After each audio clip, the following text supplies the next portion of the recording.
Alright guys, welcome back to my channel. Mo Better, Mo Faster. Got another subscriber's car that I'm actually working on here. Guy by the name of Juan, I was working on his little Ford Escort.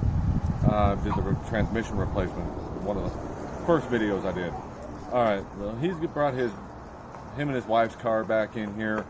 And it's BMW 530i. It's a 2004. Got a lean issue with trouble codes going on this thing. So taking it apart, seeing what he's got. He's already got some parts that he's been told that's what is needed to do.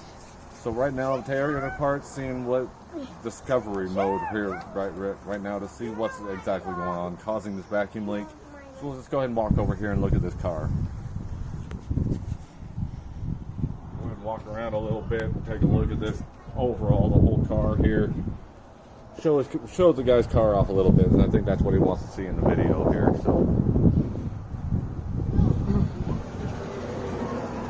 one thing about it here,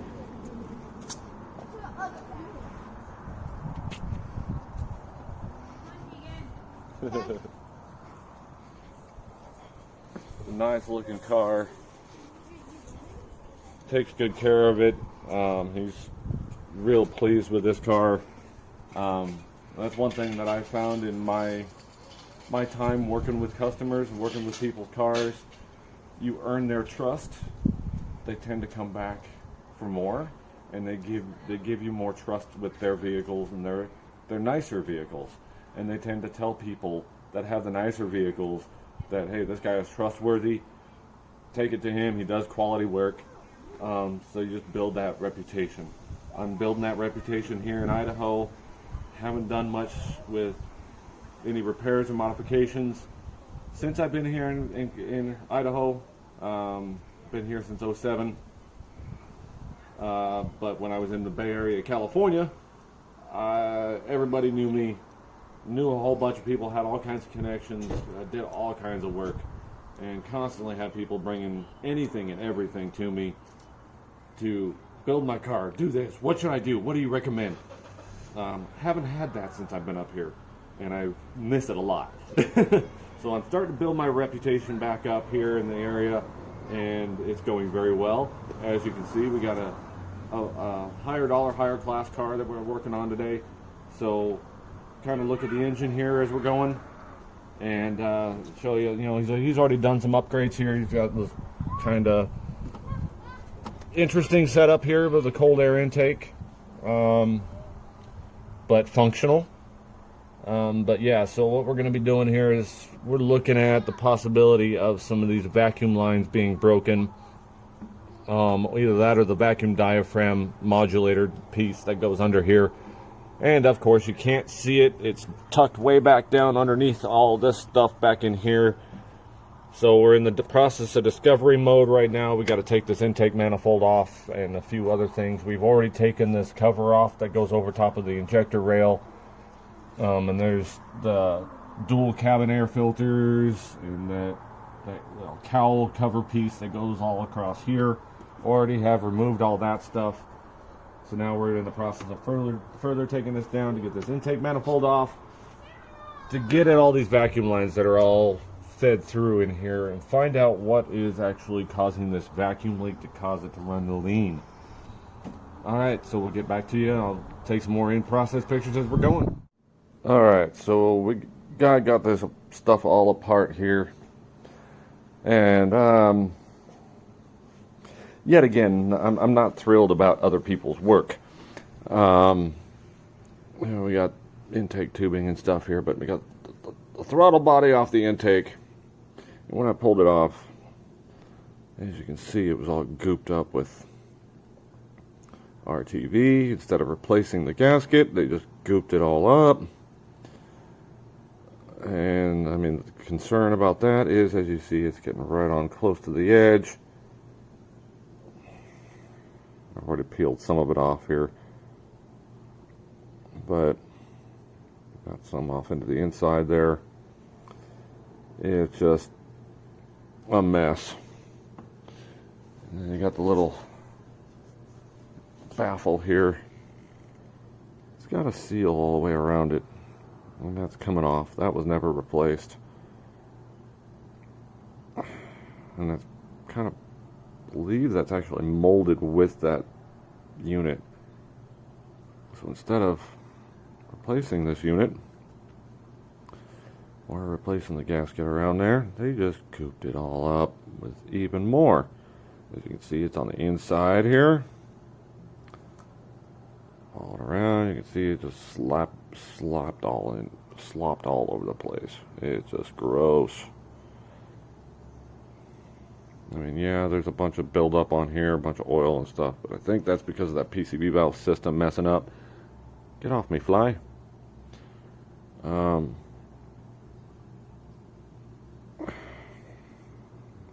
valve diaphragms, I think, are definitely bad. A lot of oil all through this intake system.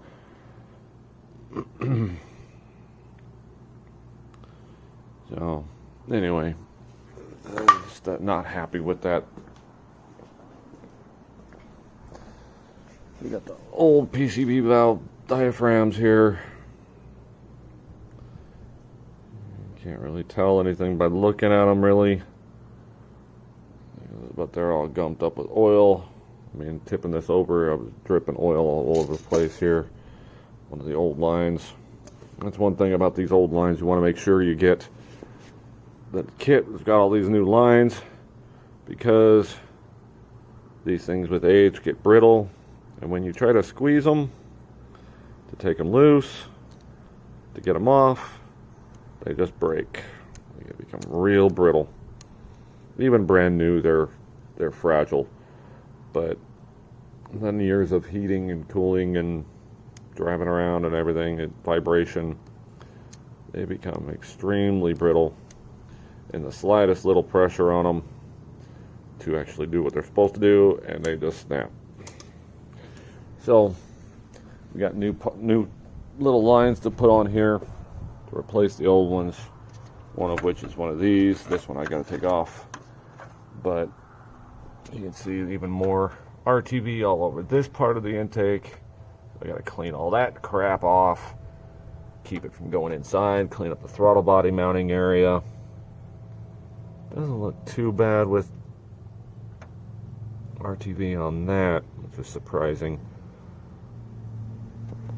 But I mean, every little bolt that I took out of here, you got RTV gooped all over the heads of these things.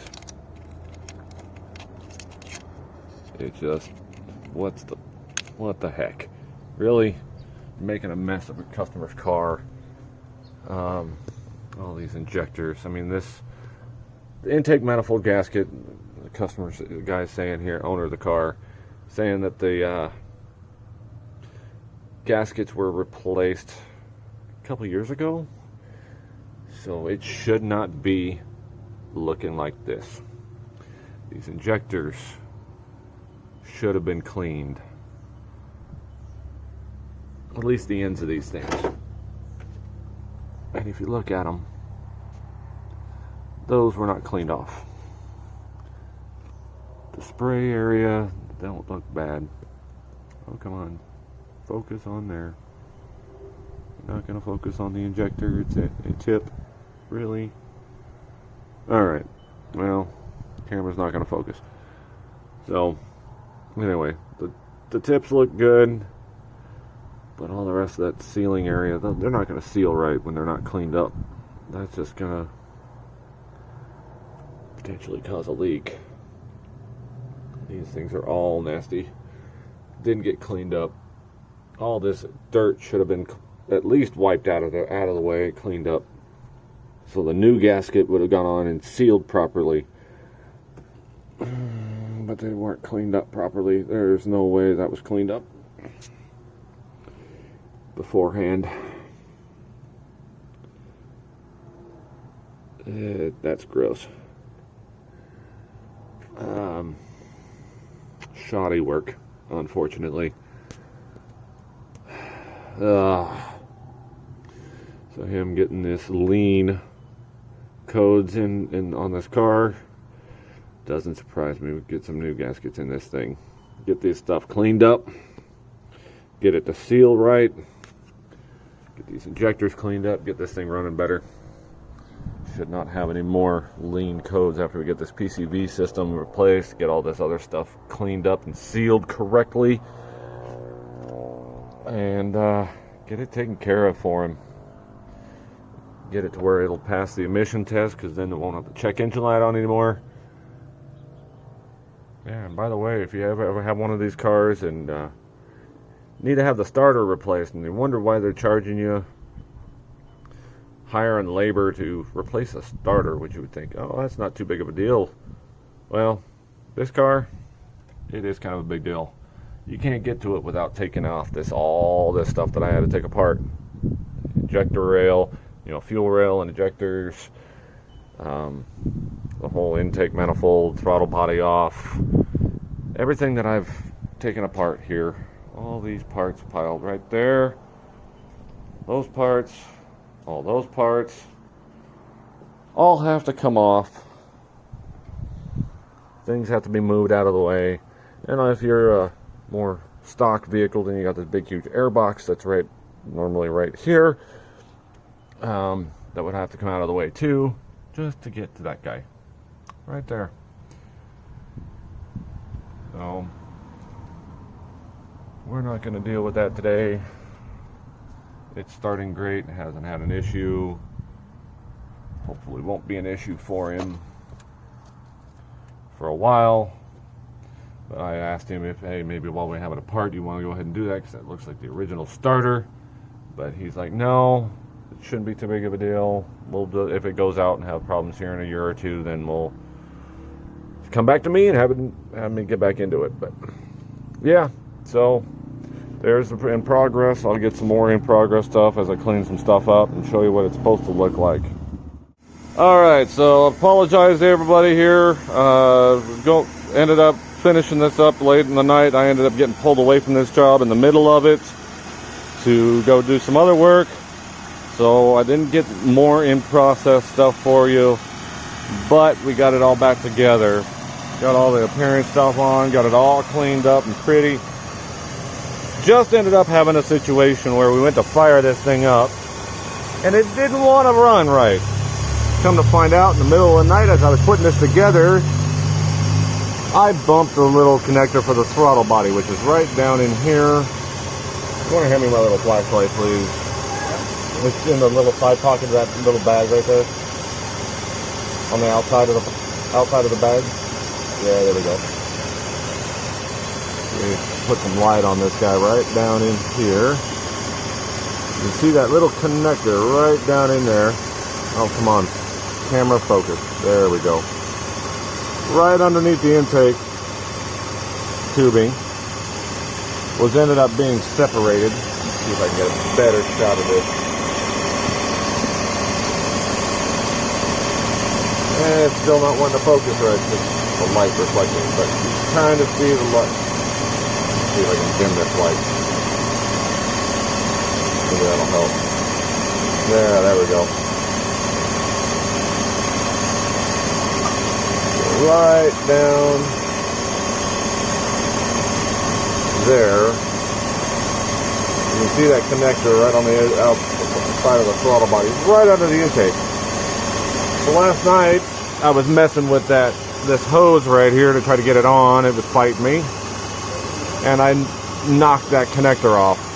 I went to fire it up and didn't want to idle, didn't want to do nothing. But anyway, figured that out, got it back together, got it running. No more check engine lights, so you can be able to take this thing down and get an emission after you drive it around for a little bit. And wife will be happy. One will be happy because the wife is happy. And then I got my next job lined up right out here. And this is a previous co-worker, my daughter rolling through on her bike. We got this gentleman out here by the name of Dick. Hi, Dick. He waved at me kind of like, I don't want to be on video. But he's on video now, but gonna end up replacing his washer fluid reservoir and pump on his little SUV there. So I'll probably get some footage add onto the video for this and get a twofer on this. 06 Hyundai Tucson. What we're doing, like I said, we got the washer fluid reservoir bottle here, and to get at this, the top here, look down, you see the whole bottle down there. So we're gonna look down under here. What happened is they actually hit a coyote here, so it cracked up the front end. This pump may not be that good, actually. Looks like that got cracked up. He was hoping to be able to maybe save that pump, but I don't think it's gonna be salvageable. We'll see. But it had to goop up epoxy or putty or whatever on here to tried to seal it up.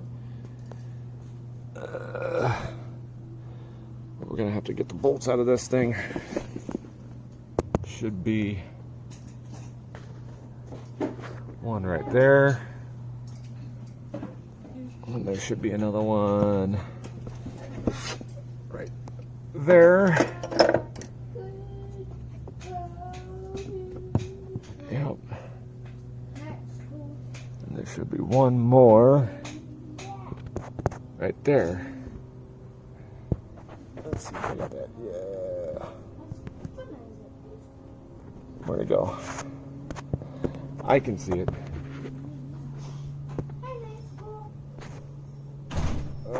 Where'd it go? I'm trying to get it on camera here. Right there. That's the other one. 3 bolts. This thing will drop out. Got a connector. I got to trace. I got to pull this connector off. These couple of hoses out. Reconnect them to the new one. And show you more here in a minute. Alright, so got the new pump, new reservoir in. Like I said, it was the 3 bolts. Got one there, one there, one back there. To be able to get this to actually drop down, had to remove the 4 bolts here. So these 3 that are holding the reservoir in are actually a 10 millimeter. These ones under here are a 13 millimeter that hold this little skid plate in. So, like I said, got that in. So we're gonna put this skid plate, a little protector, cover, air deflector, whatever you want to call it, back up, and we'll be done.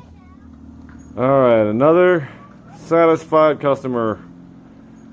That vehicle will probably actually be coming back. I did hear the passenger front CV axle clicking a little bit, so I let him know that that's going to be the next thing he needs to get. He's going to need to get that axle done here pretty soon. It's starting to click on him, and with what he does is delivering newspapers, so he does quite a bit of turning around and hard corner, not really hard cornering, but full turn. U-turns and what have you. So that, and he's out running. He runs a rural route, so he's out out in the middle of nowhere pretty much. So definitely don't want that breaking on him out in the middle of nowhere. But all right, guys, we ended up doing this video and ended up being a twofer. And that 04 BMW 530i, and then this 06 Hyundai Tucson. Quick little repair on that guy. Quick and easy on that reservoir on the Hyundai Tucson. Anybody here can do that. Just to have a couple of sockets. Like I said, it was a 10 millimeter, 13 millimeter. 4 13 millimeter bolts for that little skid plate, little plastic deflector, splash guard, whatever you want to call it. It's been called several different things, but and then the 3 10 millimeter bolts actually holding that reservoir in.